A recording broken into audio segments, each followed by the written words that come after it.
Everyone, and welcome to the final session of the Virtual Island Summit 2025. It has been a long week, but a very fascinating one with audience, speakers, participants joining us from all over the world. And what a better way to wrap up the week than a showcase of solutions relevant to islands that we will be learning about over the next 45 minutes or so. It's going to be a very interesting session because part of our role as Island Innovation is to be that bridging point between the private sector and island communities and governments to really help accelerate the implementation of relevant solutions. And we're going to learn about blue economy, energy, waste, and more in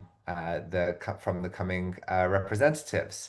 So really looking forward to that. Just to run over some of my highlights from the week so far, it's really been as it has every year, but it's been great to reach year seven and see, I think that the diversity of participants grow even more. We've often had certain regions dominate, but in every session, I've seen really that a huge number of people joining from all corners of the world. And if you haven't already, please go ahead and type in the chat where you're joining from. Make sure to click the blue box to select everyone so everyone can see your message. And there'll be a poll appearing on your screen now. It'd be great if you can just fill that in, tell us a bit about who you are and where you're joining from. And if you're watching on LinkedIn, YouTube, or Facebook, you won't be able to vote directly. So I'd encourage you to find the Zoom link and come and join us on Zoom if you'd like to have active participation. Now, as you may know, we've mentioned it just a few times this week. We will be leading up to the Global Sustainable Island Summit in Gran Canaria coming up in April 2026. And we've been very happy to have the Cabildo, the island government of Gran Canaria, as our partner for this week's event and as our host for the physical event, which every year moves to a different island region. This year, we were hosted by the beautiful islands of St. Kitts and Nevis. Last year, Prince Edward Island in Canada, and next year on to the Canary Islands. It's going to be a wonderful experience. And we had running this week a giveaway for 3 free tickets to join us there. And it's my honor now to announce the results of the lottery that we did earlier this afternoon. So for anyone who has entered the lottery after you signed up for the Virtual Island Summit, there was a chance to also enter the giveaway. Uh, we have 3 winners. And drum roll, please. I don't have a drum roll, unfortunately.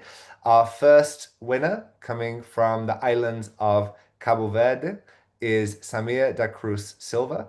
So, congratulations, Samir. Not so long of a journey for you from Cabo Verde to the Canaries, and we look forward to seeing you.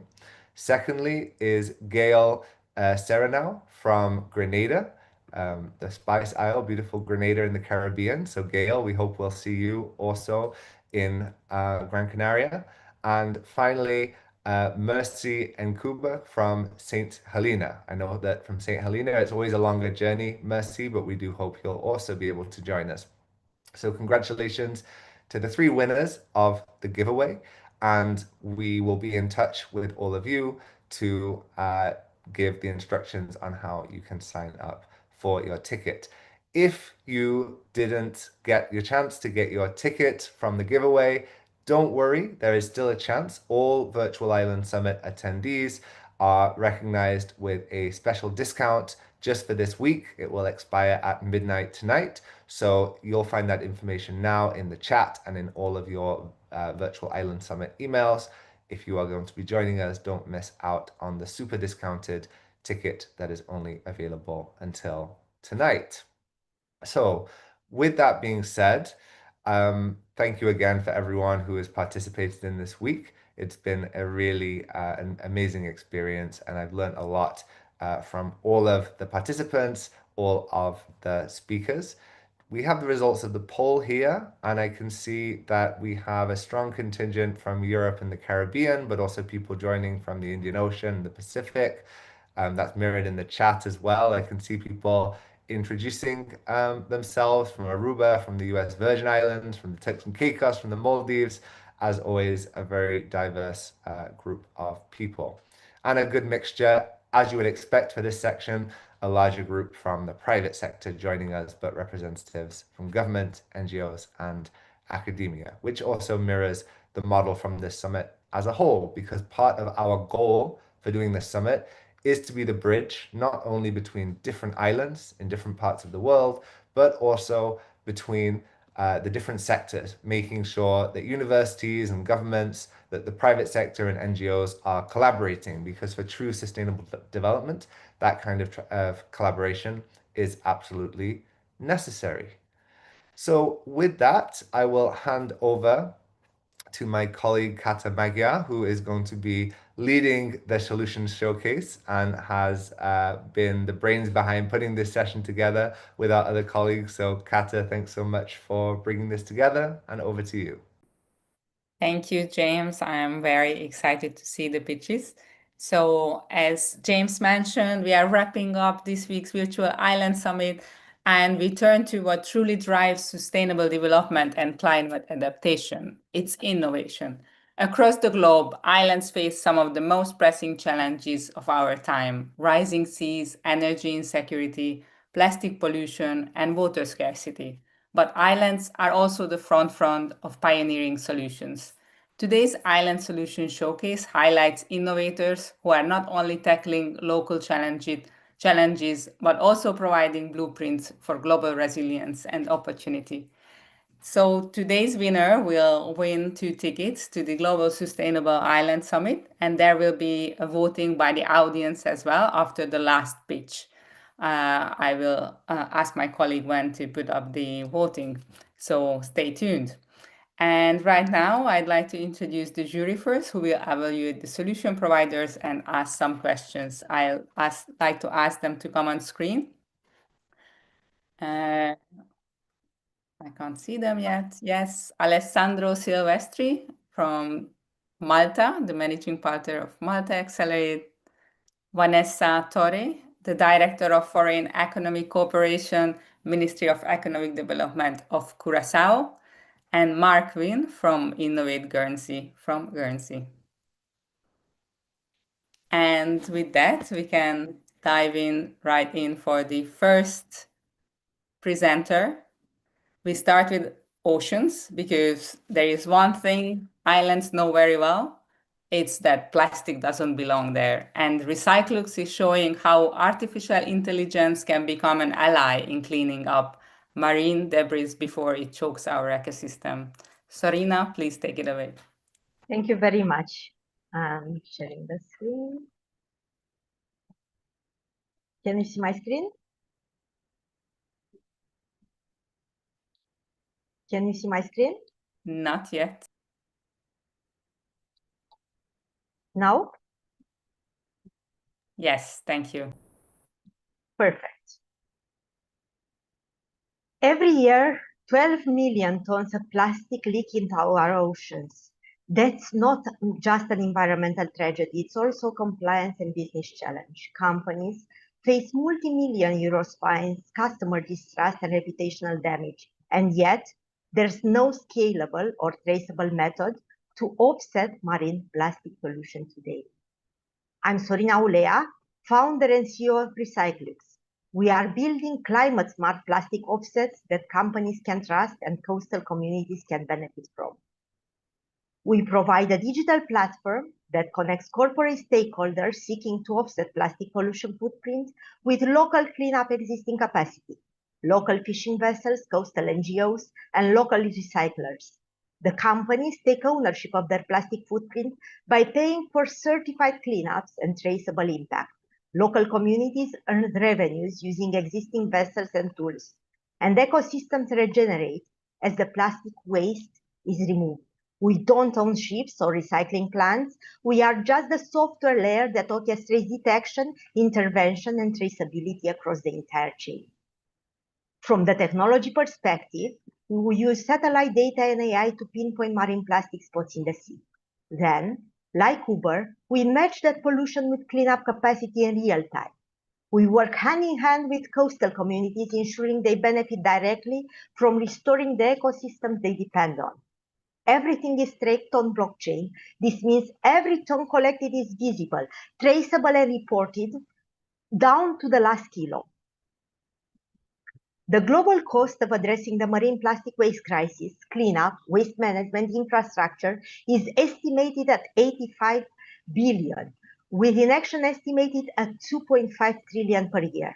The failure to act on the 500,000 tons of plastic waste leaking in the EU seas each year will cost the EU blue economy 105 billion annually. Across Europe, 85,000 companies are affected by plastic regulations, spending over 2 billion a year on compliance, so the market potential is immense. We offer companies plastic offset subscriptions starting from 500 euros a month, depending on their offsetting needs. And from next year, we'll offer also subscription model for the coastal authorities to guide ecosystem restoration efforts. According to our financial projections, in 5 years, our model could generate over 50 million annually. Our key differentiator is that we streamline the entire process from detection and collection to recycling and impact reporting while ensuring full traceability through blockchain. While others tackle one piece of the puzzle, maybe cleanup or maybe reporting, we integrate the full chain powered by technology and an ecosystem of trusted local actors. The more local stakeholders join, the stronger and more defensible our platform becomes. We operate a CapEx-light scalable model, building local ecosystems instead of owning ships. This ensures rapid expansion while creating new income opportunities for the coastal communities. Compared to big ship-based cleanup projects, our decentralized, locally driven model achieves a 46 times lower carbon footprint.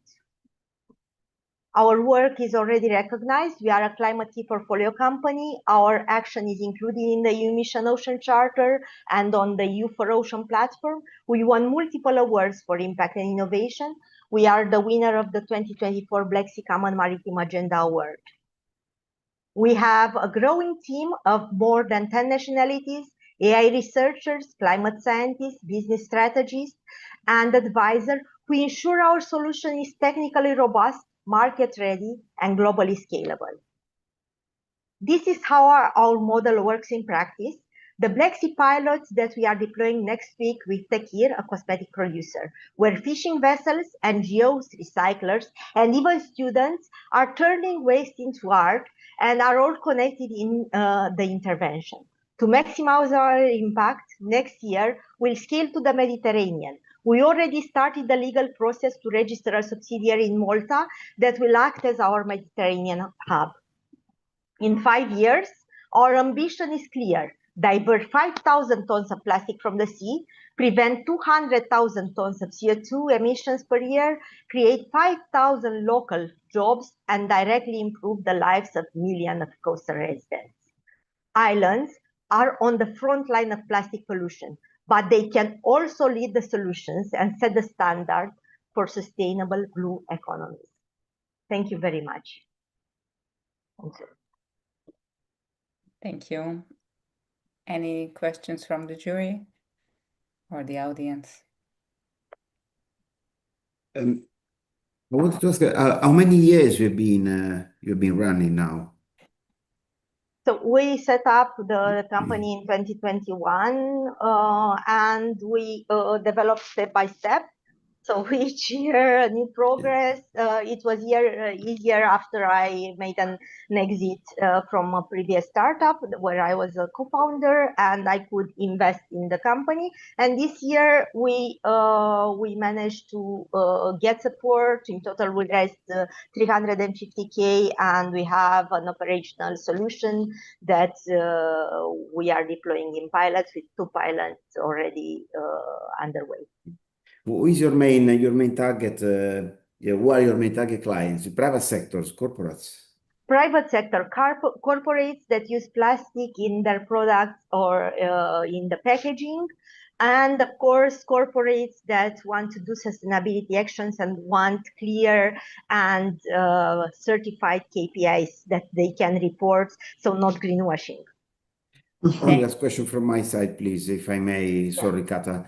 Last one. The very last one, because I want to make sure that we give really the right score especially do not underscore, especially. Um, what is there any benefit to the fishermen that are actually going to collect the plastic? Of course, they are getting paid as well as Okay. the local NGOs on the coast. Okay. Thank you. Thank you, Solina. Thank you very much. Thank you. So water is not only something we need to protect, but also to provide. And that's where Ocean Oasis comes in, harnessing the power of waves to turn into seawater, into fresh drinking water. With this, I'd like to invite Christian Dubrau on the screen to present his pitch.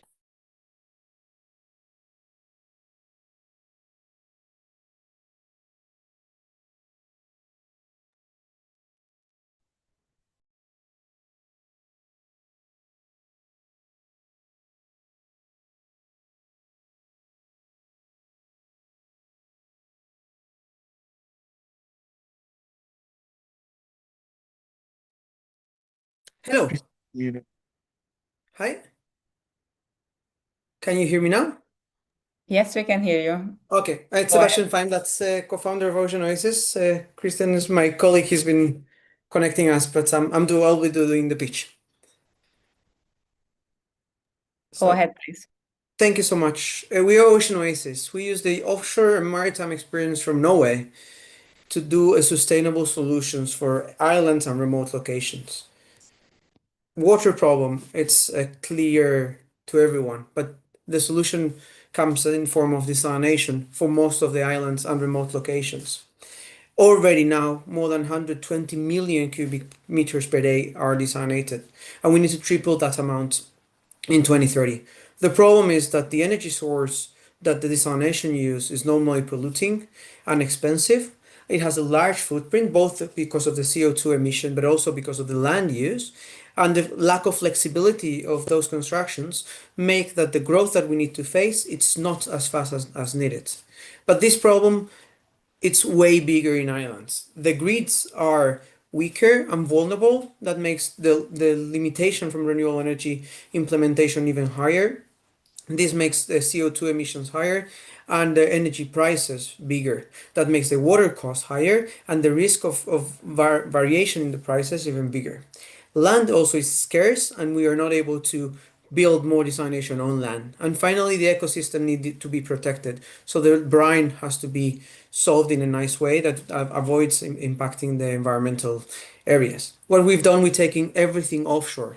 When doing the desalination offshore, we run the reverse osmosis system in a smooth way, solving all those problems. We don't use land, we use the wave as energy source, so we don't need any other energy source on land, and we deliver fresh water to shore, solving the brine management as well, because we just let the brine go without any hassle in waves. That makes the solution that it's clean, it's sustainable, and it's scalable. And that allows us to deliver fresh water in a distributed manner and in a sustainable manner that allows places that don't have access to fresh water as of today increase their capacity and face and solve their challenges with fresh water. Our solution, it's based on a robust construction. We are made to sustain big waves, and that's the essence of the construction, but it has to be efficient. So what we've done is to build a really efficient process that goes directly from movement of the waves into the pressure that you need to run the reverse osmosis, and that process that avoids any electricity production becomes very efficient. And finally, we minimize the environmental impact. We dissolve the brine in waves and in currents, and we make sure that there's no significant variation of the salinity around the units.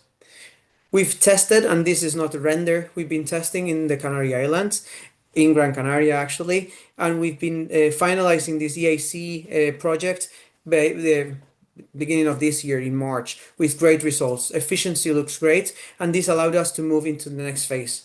We are in the Canary Islands as a beachhead market, specifically in Gran Canaria. We are deploying the first fleets of buoys thanks to the European Commission through CINEA, doing a project called Desalive, where we will deploy 4 units in the north of Gran Canaria and deliver fresh water to shore to an existing water desalination plant, allowing them to increase their capacity with no more CO2 emission, with no hassle on land, and managing the brine in a sustainable way.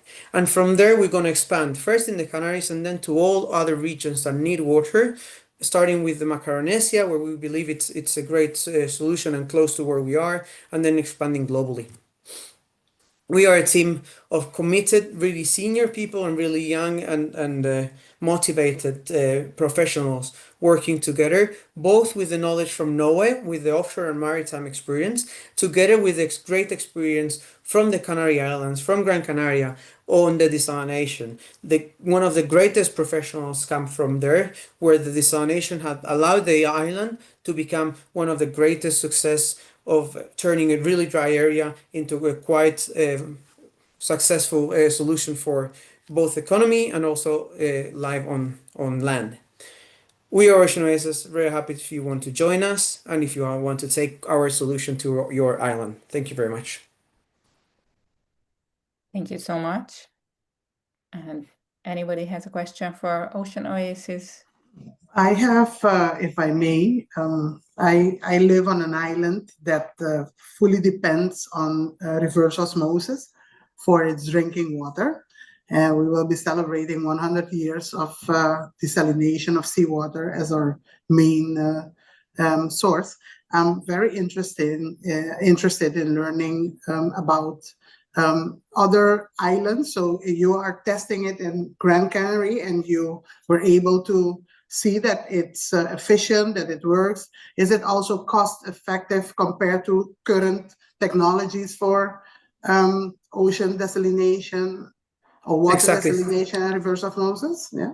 It is, especially when considering the cost of energy production on land, on islands, where the cost of electricity goes really higher. We are able to produce at a really cost-efficient way, and we are competitive with existing desalination cost, and actually more competitive in some of the areas. We make that process cheaper, and especially because we don't use land, and land availability in those areas, it's difficult. We manage to get, as an overall cost of water, if you take into account all the costs, we are competitive in several areas, but also depends on the wave environment. So it has to go into a really detailed analysis that we can do with our softwares before kind of going into deployment. Okay, and where are you now with this project? So you finalized the testing phase? So we finalized the first testing with the industrial pilot in March this year. We got great results from our technical independent review from the European Commission, and we started already the Desalive project, where we'll be deploying the first of a kind fleet of buoys in the north of Gran Canaria. That project already started this year. We are in the permitting process, analyzing the connection, and we'll be building the next year to deploy the first unit and then the following ones as a kind of in a stepping stone in the next years. And besides the grant that you got or the fund that you got through LIFE from the EU, which other investors or are you also targeting investors, and how much would the investment be to start a plant like that? Of course, we have great support both from Innovation Norway and other public support from the past, also the AC Accelerator. We have great support from private investors such as Greek Maritime Group, Antler, it's an early stage accelerator, Farvaten, and Conventional Ventures. They've been already invested in us, and we are actually with an open investment round now, where we are having the European Investment Bank as an equity investor joining the round, subject to a lead investor that we are working with. So we are still open for investments in this round. The total investment that we are chasing, it's around 2 million for that investors that are missing. Thank you, Sebastian. Thank you, the jury. We need to go on to the next company. The next company, Energy Pool, takes us into the world of smart microgrids, making sure island communities can balance their electricity use efficiently and reliably. I'd like to ask Ludovic to come on screen and give your. Hello, thank you for having me. I will just share my screen. If you give me a sec. To share PowerPoint. Is it working for you? Not yet, I can't see your screen. Not yet, okay. Let's do it again. It's this one that I need to share. Now it should be okay. Yes, go ahead, I'm starting the time. Here we go. It's not getting full screen. You have it? Okay, so I'm Ludovic Meyer. I'm the Chief Operation Officer of Energy Pool Software and Microgrid Solution, which is one of the business line of Energy Pool, which is an independent player worldwide in the energy transition. Currently, island territories are facing many difficulties related to natural disaster, as they are the foreseen of the climate change. And they also have to handle the fossil dependency, which is a pain for the local energy utilities. It happens that now only 40% of utilities in the world for the low and middle income countries can cover their operating costs. The reason behind that is that there are some difficulties to invest in infrastructures, which leads to frequent outage. The frequent outage have an impact on the quality of services, which increase the difficulty to recover the costs. To go out of this circle, this vicious spiral, the renewable are a very good opportunity because it can allow to the utilities to reduce their costs while increasing the reliability and the independency to the cost of fossil fuels. But it also brings some new challenges because they need to have some new competences, which is not easy on small islands. They need to partner with new kind of actors, such as EPC contractors, who are building the new energy facilities. And they have to work with their existing infrastructures that are not always adapted to renewable energies. That's where we are supporting them.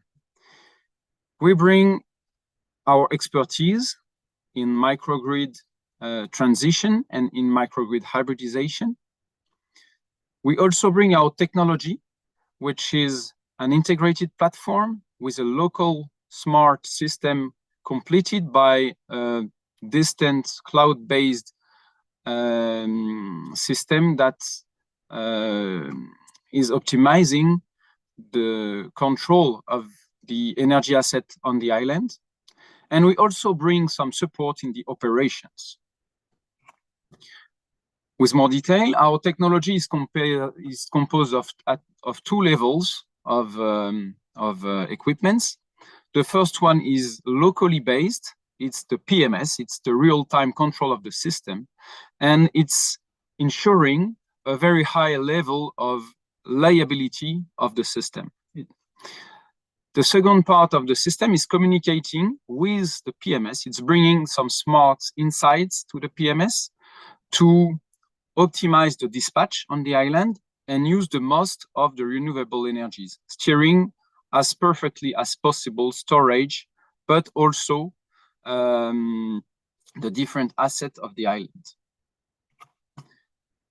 We had a use case now 2 years ago on Isle of Pine in Pacific, where the system was before running on 5 gensets using 4,000 liters of diesel oil per day. After adding some solar panels and a battery, they managed to reduce the amount of diesel fuel used each day of 50%, thanks to a share of renewable of 50%, mostly solar panels. And it's led also to a reduction of CO2 emission of 1,700 tons per year. We had the same kind of project a little bit all over the world, in French Brittany, in French Polynesia, but also in Tonga at a larger scale. And currently we are still continuing to develop it in all islands that are facing such kind of issues. We will be very happy to help you with this kind of issues in the future. So don't hesitate to take in touch with us if you are interested. Thank you. Thank you. Do we have any questions?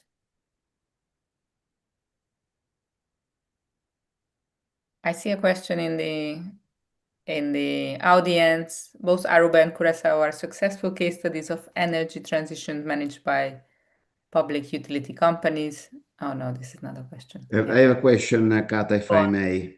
Alex, yes. Thank you, thank you, Ludovic. So basically, you conduct an assessment of the needs of the island, and then you provide the full service, basically the complete solution, from planning to selecting the renewable energy that is more suitable, and then designing and installing and the software, basically. Yeah, we don't install everything. We bring some advice at the beginning of the project. Then, so we help the utilities to transform their network to be able to integrate renewable energies. Then we bring our technical solution, which is a software platform and a local automation tool. And we manage to make it work with the already existing assets that are often not really up to date compared to what is arriving with the new technologies, and especially it's the case with the renewable systems. And we integrate everything together. And once it's working, we provide some support and still some expertise, as in the islands, it's often something which is needed to help the operators to run in a proper way the whole system. Okay, that's clear. So basically, the first element of your service set of services to islands would be it sounds like a consultancy type of support, because you assess, you analyze, and then you advise. Okay. Exactly. The first stage is consultancy. The second one is really hands-on, because we are really installing the system and making it work. And so the second part is much more project engineering. And the last one is really operation. So it's not consultancy anymore. It's much more expertise and advice to analyze the case when there are some issues with the system. Thank you. Thank you to Ludovic and Energy Pool. We are on to the next company, who is Floating Power Plant, unlocking a whole new frontier for clean energy offshore, pioneering floating wind and hydrogen storage. Elena, please come on screen and do your pitch. Yes, thank you very much, Kata. I'm sharing my screen. Can you see that? Let me just put it full screen. Can you see it now? Yes, go ahead. Okay, thank you very much, Island Innovation, for letting us be here to present our technology. We are Floating Power Plant. We are a technology developer and integrator, which are focused on providing green energy on demand, which means that we make renewable power available when needed. We do so by integrating into a floating wind platform different storage systems, such as batteries for short-term energy storage and hydrogen system for long-term energy storage. How this works in practice? Well, when the wind production, when there is enough wind, we provide that directly to the client. And when there is excess wind, we turn that into hydrogen through electrolyzers. We store it on the platform, and then we turn it back to electricity through fuel cells also in the platform, so that we can match almost any demand curve. As you can see there, our value proposition tackles off-grid and weak-grid markets. We are not as other floating wind developers, which are focused in large grid-connected wind farms. We are solving specific challenges. We have been designed for solving these specific challenges, which are, for example, that clients used to need needs generation to instantly match the demand curve. They import diesel and gas, which is very costly and CO2 intensive, and they need cheaper and greener energy. But renewables alone cannot do that because they are off-grid or weak-grid connected. Also, islands have limited space, as Sebastian was explaining before, and usually this is because they have lots of environmental protections. So islands are looking offshore to be powered, and we offer a floating wind solution that where you have the generation and the storage on the same platform. We are providing wind power on demand at a cheaper cost than most current operations, providing energy security, and as we're integrating everything in the same platform, we are also minimizing environmental and visual impact. This platform is designed to use local value chain, and it's easily scalable and adaptable to almost any island's need of storage. I will give you now an example of Gran Canaria, a case in Gran Canaria where I live, and where I'm very proud to say that we have a very ambitious target of being 100% decarbonized by 2040.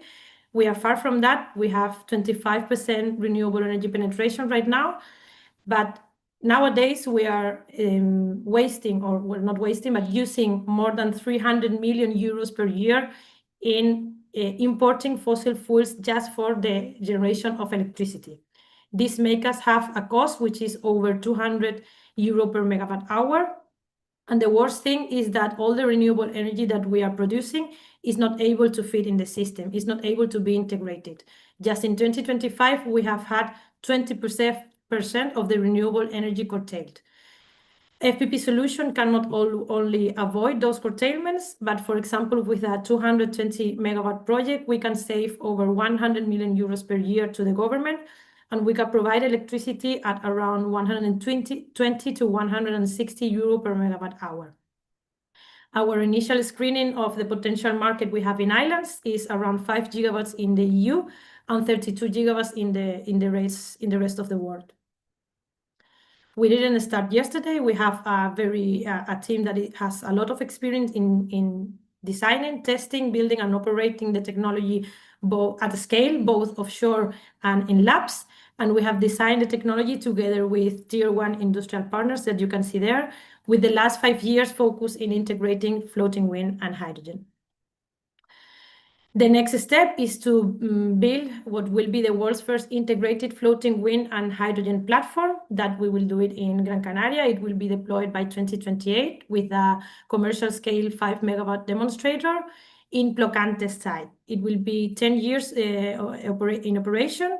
The project is already ongoing, and we have 26 million euros granted from the EU Innovation Fund and a very strong end-user advisory board where Island Innovation is. Also, we have Repsol, Air Liquide, AKPP, and other shareholders. The next step is to build a commercial project, which we are planning to do in the Caribbean. This is led by our lead investor because we are now in an equity raise. It will be a 60 megawatt floating wind project that in the second phase will also integrate hydrogen. As you can see, both projects that we have in the short-term pipeline are focused on islands. We really believe that FPP's technology is a tailor-made solution for islands. So yeah, if you are interested in knowing more about us, please reach out, and we are here to answer any questions that you have. Thank you, Elena. Questions? I may ask Elena, if the investment round is still open. Yes, it's still open. Yeah, we are now in Series A. We have Okay. a lead investor pre-committed, and yeah, Okay. it's still open. Yes. Okay. Interesting. Very interesting. I And also have a question. You said that you wanted to do a test in the Caribbean. Do you already have an indication where in the Yes. Caribbean? Yes, we cannot disclose that information, but yes, we are planning a farm in a Caribbean island, which has a very, very nice wind class. So yes. Thank you. Thank you, Elena. We're moving on to the next company. So innovation isn't just about infrastructure, it's also about how people live. Happy City, the next company, is reimagining the island city experience with smart tools that put local communities at the center of development. Federico Brunelli, please come on screen. Yeah, thank you for the invitation. I'm very happy to be here today with you. Great event. Let's say that I am very glad to present Happy City. My name is Federico Brunelli. I'm an expert in renewable energy and in solar with a background in nature management. And together with me, there is Massimiliano Rapponi, that is an expert in cybersecurity. They said that with Happy City, we want to provide and deliver innovation smart city technology. So let's say we want to provide the infrastructure, the service, and more in general, it's still tailored for marinas and villages. The idea started in Europe. We are developing also in the United States and Middle East. So we are working on several study cases and let's say the demonstration project. And we are just in our first year of activity. On the left, you see a solar powered machine, the monolith. That is a product ready to market, already available in the market, provided by our technology partner. And basically, we use this solar power machine in order to provide renewable energy and also to supply energy for sensor and application. So basically, use of renewable energy for Internet of Things, so something that have to be really, let's say, enjoyable for local communities, for smaller harbor, because the people need this kind of service. So also because of my background in nature management, I'm really very say close to this concept that people need to live in the protected area, need to live in island, and so we need to provide also this kind of technology to people living in this area. So the market opportunity and technology integration is very important for us to develop this part of technology. If you see that the target market for us, if we are looking to Europe and USA, we are something like 10,000 marinas across Europe and more than 8,000 in USA. These are not only in the coastal area, but also internal waters. And after this event, I hope that we will have to work also in other area of the earth. And dual use is something that nowadays is important. Is for our application is more, let's say, border surveillance. So it's something that is related also to the quality of life of people, how the people can enjoy the natural area, and in many cases also the coastal area are closed, let's say, area that are difficult under the point of view of border surveillance. So basically, the last topic here is the cost. So we want to provide something that is really cost effective. We need to remove the barrier of high cost and high scale application. So we are working in marina, so the touristic port, and small villages. And the revenue, so the business around this, professional service, information technology, accounting management, more in general, everything that the people need in local community, using data, using also service and product that people need, also traveling, for instance, for leisure, and all the information that are requested. So let's see the next one. Another thing that is very important for us is to avoid the technology barrier. So we are providing infrastructure, we are providing solar power, we are providing something that is a low impact that can also be installed and maintained by local people with a very low, let's say, training session for this person. Vendor agnostic. So also we need to provide something that is useful for people in the local area, in different area, using software, but also protocols, sensor application that are related to their area, or maybe with also provided by other partners, and it will be very interesting also open source. So local people that are able to develop their own activity, and they can really drive this innovation in their area.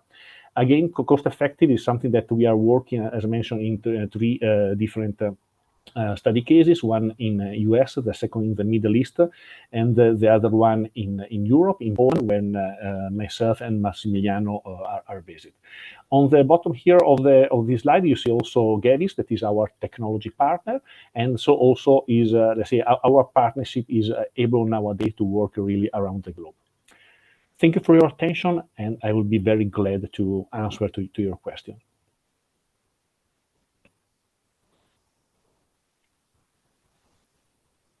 Do we have any questions from the jury? Mark, Vanessa?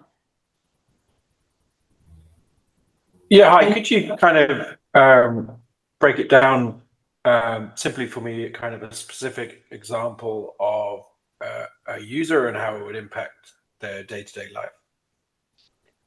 Yeah, let's say that one of the cases can be the management authority of the port. So managing the customer that are approaching the port on boat, or also on other kind of let's say ways, and also to offer services. So the service that are provided by the port, and also the service that can be provided by the city.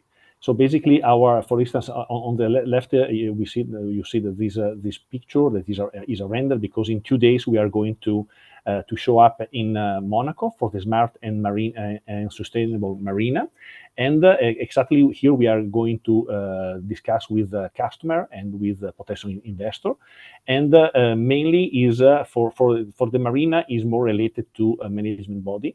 Is something that can be used also from a local community. So for the manager of the protected area, let's say the municipality. So also you see that in this solar powered machine we have also LED display.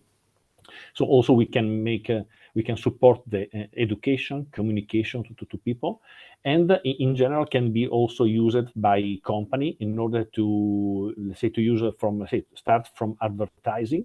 And also with the Internet of Things, it's possible to understand with, let's say, artificial intelligence, it is possible to understand, to recognize the type of the customer, the potential customer, which kind of service and product they need, and basically to interact with the people in the local area.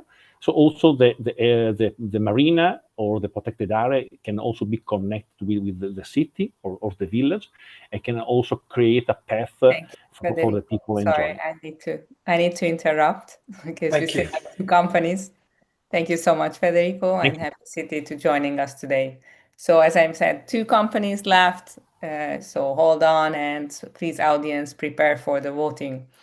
So imagine energy solutions that also heal ecosystem. That's the promise of Slow Mill, which captures the motion of the waves while restoring marine biodiversity. Erwin, please show us what's your solution. Yes.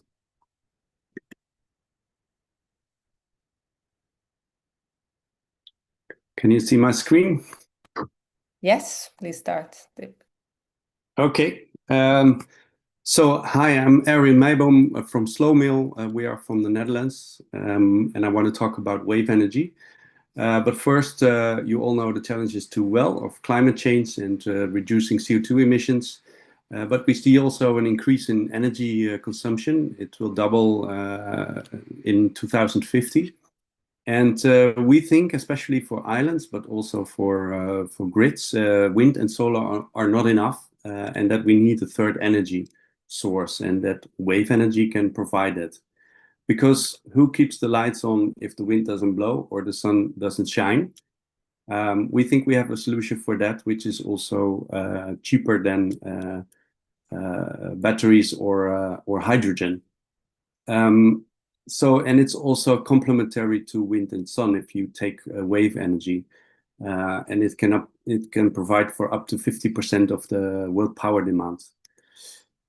So we come up with this solution, the Slow-mo wave energy. So it's a wave energy converter that goes up and down with the motion of the waves, but also goes back and forth due to the wing blades, which provide extra lift. And that is especially for moderate waves. We are really come into resonance with the waves.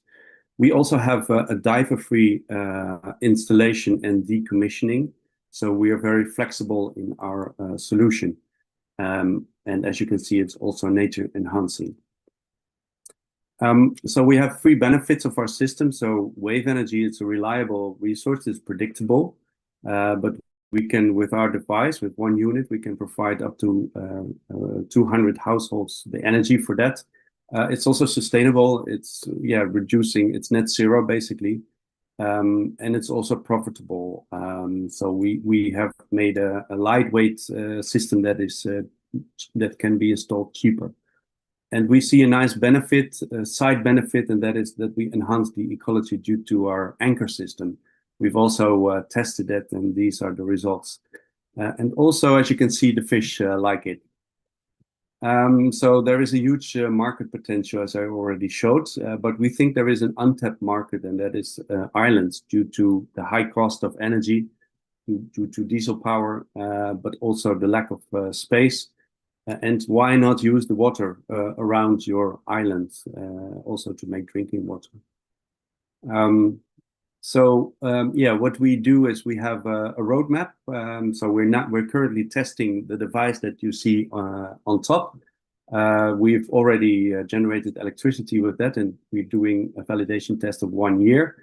Then we go to Texel, one of the Dutch islands, but we also have in 2 weeks we fill a container and we go to Statia, together with a partner of us to provide, first of all, to provide drinking water for agriculture, and later on to connect a wave energy device to it.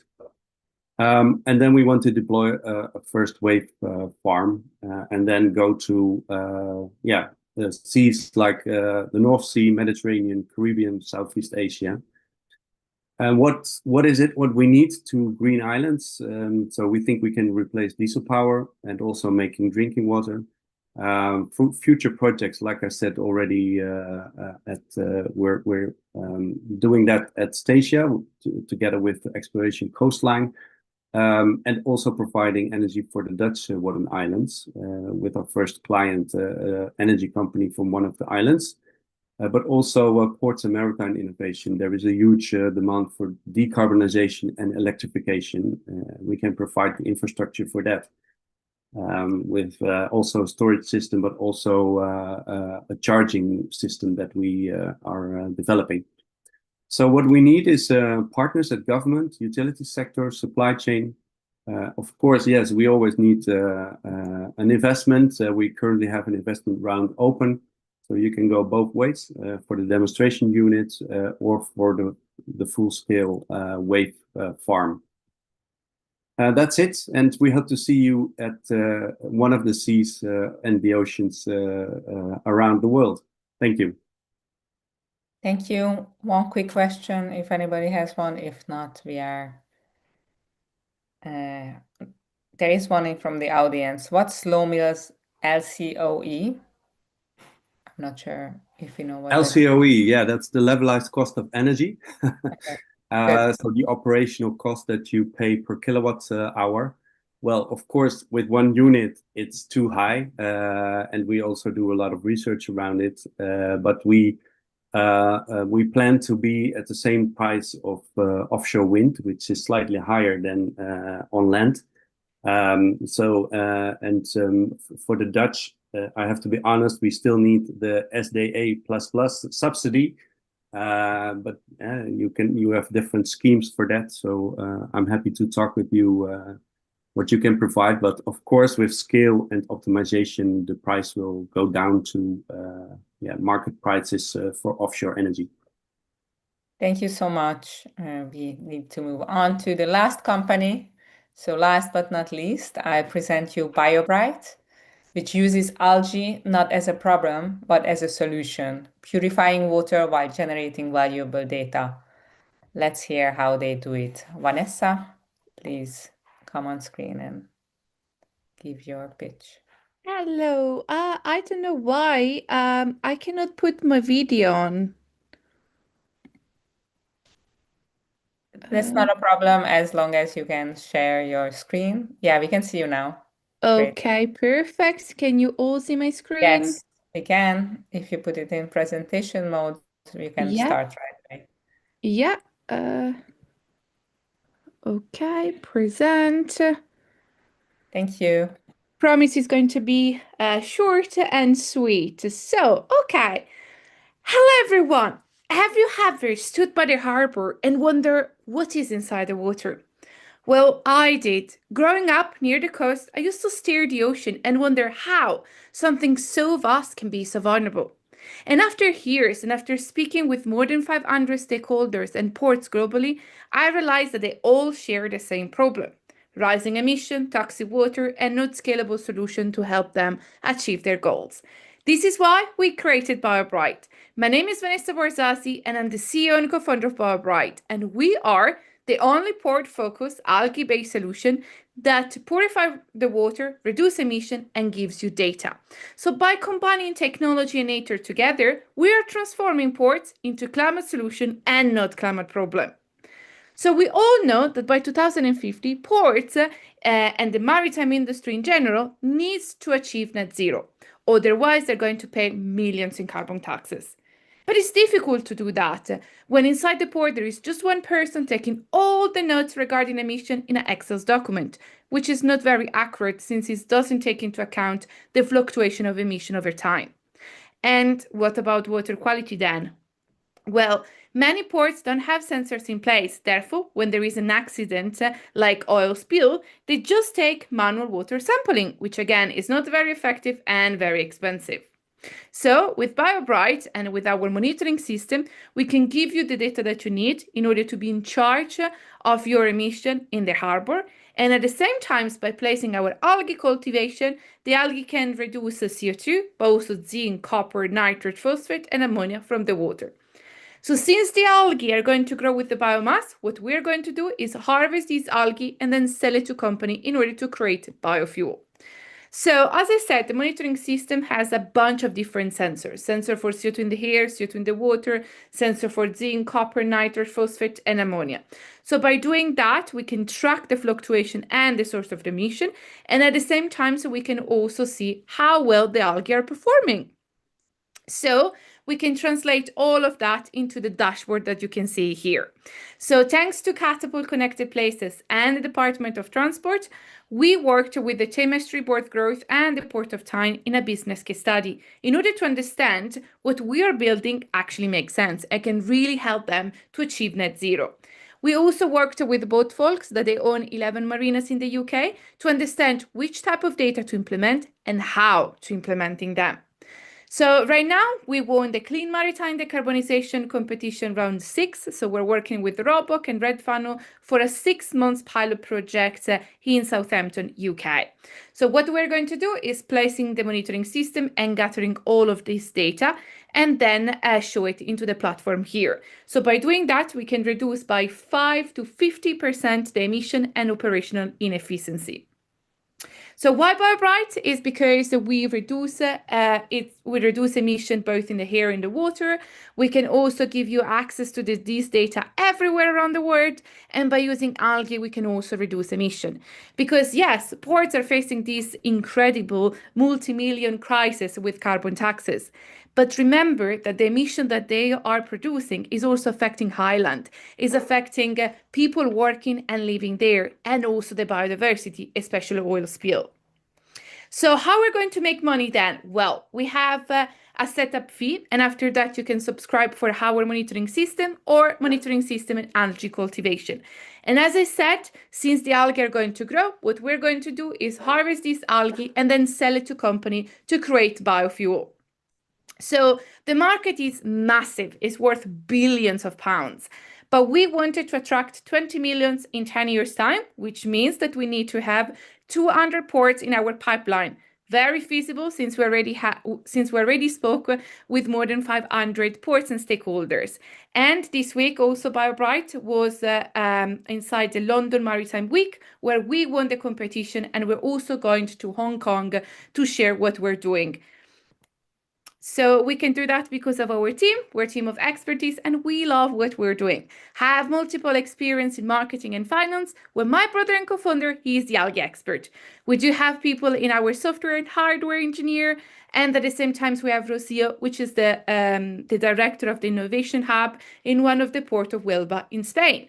So thank you so much for listening, and let's create a world where zero carbon ports and clean waters are actually the new standards. Thank you, Vanessa. This was great. And with this, we finished our tour across Island Innovation. While the juries are thinking about their question, I'd like to ask my colleague to put up the poll because this is the audience voting for the best solution. Who do they want to see at our in-person conference in Gran Canaria next April, the Global Sustainable Island Summit? Please cast your vote, and I'll ask the jury if they have any questions, and I'm also checking the audience question box. Vanessa, there is a question for you. Will your services be available in the Caribbean, and is sargassum also counted in the harvesting for biofuel? This is a very good question. Well, our aim is to be inside every port around the world. And I believe also in the Caribbean, they have ports that they're struggling to reduce emission. They're struggling with oil spill. So definitely yes. Regarding the algae, what we normally do is a biodiversity report in order to understand if we can actually place these algae. And the answer is also yes, we can use a sargassum to harvest that and create the biofuel. So I hope this is answering the question. Thank you so much. Any question from the jury? Last question. If not, then I'd like to ask the jury to come on screen, and while I go away and check the scoring sheet, to give them just the closing statements on the solution showcase and in general on innovation at Islands. Thank you. Vanessa, Mark, and Alex, if you can come on screen and say a closing statement. Yes, I'm happy. I think one of the great things about observing the practical solutions is how much kind of hope it brings. I just want to say thank you to all of the pitchers and speakers for a very kind of uplifting and hopeful view of the future. Was a very difficult task because all solutions are great solutions. I'm still not ready with the scoring, but I have something that I want to double check it. But I think it was a great session. Thanks for inviting me, and I look forward to following all these developments. Yes, it is indeed, Vanessa, never easy to be part of a jury, never easy.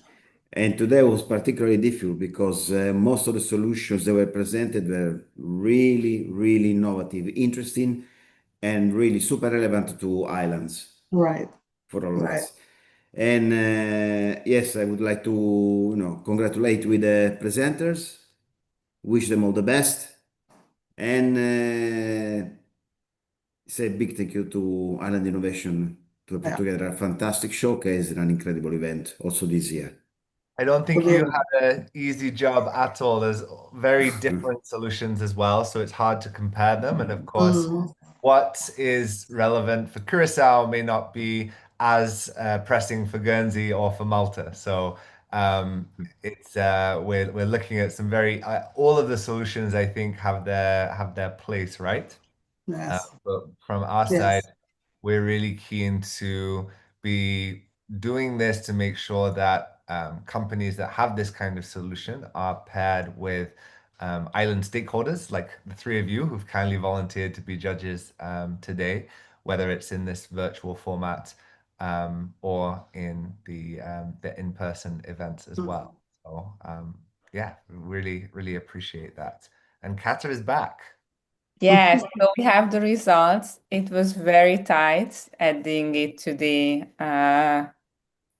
audience vote. So I'm going to let James to share and say the final words. I just also wanted to ask the estimated jury and the all the solution providers. Thank you so much. And of course the audience to being here with us, and hope to see you in Gran Canaria. James, if you can then say your closing words and announce the winner.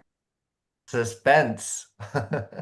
Thank you, Kata, for compiling those results. So the results are in from the audience and from the jury.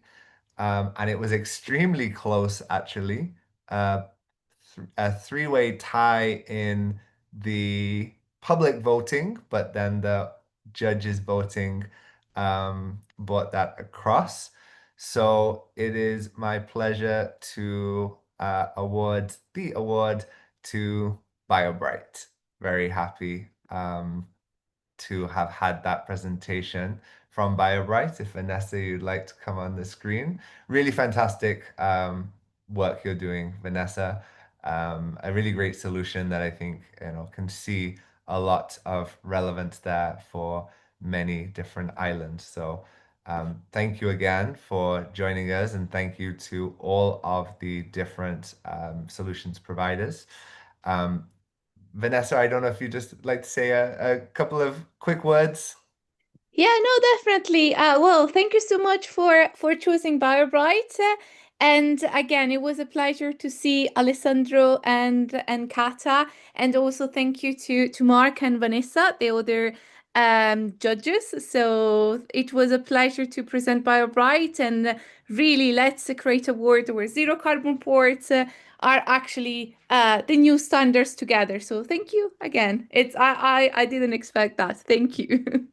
Well done, well done. And so as the winner, BioBright we'll be featuring all of these, and everyone will be sending out information with all of the solutions that were featured today, but there'll be a dedicated spotlight on BioBright, and also we'll be sending 2 complimentary tickets to the Global Sustainable Island Summit in Gran Canaria. So Vanessa, I hope we will see you there in April. And as I mentioned before to all of our audience, we hope that you'll also be joining us there to be matching government officials, NGOs, universities, and of course, solution providers to drive forward island innovations for sustainable development. That's what this week has been all about. So a final reminder that the ticket discount for Virtual Island Summit attendees is live until midnight tonight in your local time zone. So do check that out. If you have any questions, get in touch with our team. And with that, it is my pleasure to mark the end of the Virtual Island Summit 2025. I want to give a big thanks again to the judges and all the presenters who participated today. And I want to give a special thanks to all of the Island Innovation team members who have worked so hard in bringing this event together. It has been a very busy week, as you can all imagine, I'm sure. And the Island Innovation team have been working behind the scenes to really make this happen. And I think they've done it seamlessly. So in no particular order, I'd like to say thanks to Maria, to Marco, to Michaela, to Sarah, to Thais, to Vita, to Subas, to Lara, to Kata, Jerome, Grace, Chris, Ari, and Adam, the Island Innovation team, all of whom are working remotely from different countries in different parts of the world to make this event happen. A big thanks to our sponsors who we really value for their support It couldn't happen without you. And of course, to all of our speakers, all of the audience, for your participation. And some of you who've been particularly dedicated, there's a few recurring names who I've seen in almost all the sessions, which is incredible. But even if you just joined in 1 or 2 sessions, that's the idea, just to really build a broad range of different topics. So we'll be sharing